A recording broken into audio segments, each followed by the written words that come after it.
PHP ने शाहरात पर बजरिया ई police post app 3.7 million अफराद को चेक किया। दौरान चेकिंग 629 इश्तिहारी मुजरिमान और अदालती मफरूरान को गिरफ्तार किया गया। खबर शामिल करते हैं हमारे नुमाइंदे मोहसिन जट की रिपोर्ट के मुताबिक पंजाब भर की शाहरात पर 1.7 मिलियन गाड़ियों को चेक किया गया। 280 चोरीशुदा गाड़ियाँ, मोटरसाइकिलें बरामद। एक्सल रोड की खिलाफ वर्जी पर 56,500 से 39 ओवरलोड गाड़ियों के खिलाफ कानूनी कार्रवाई की गई। गैस सिलेंडर के गैर कानूनी इस्तेमाल पर 1192 गाड़ियों के खिलाफ कार्रवाई की गई।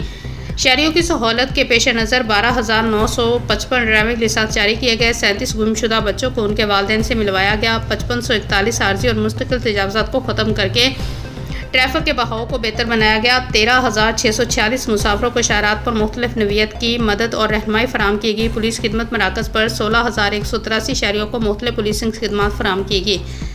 नाजायज़ असले के इस्तेमाल पर 72 मुकदमात दर्ज। मंशियात फरोशों से 989 लीटर शराब, 37,980 ग्राम चर्स और 120 ग्राम आइस बरामद। IG पंजाब डॉक्टर उस्मान अनवर की बेहतरीन कारकर्दगी पर PHP को शाबाश। ट्रैफिक की रवानी शहरियों की खिदमत और हिफाजत के लिए भरपूर मेहनत और खुलूस नीयत से फ़राइज़ सरअंजाम दिए जाएंगे। IG पंजाब की हदायत। शोबा ताल्लुकात आमा पंजाब हाईवे पेट्रोलिंग।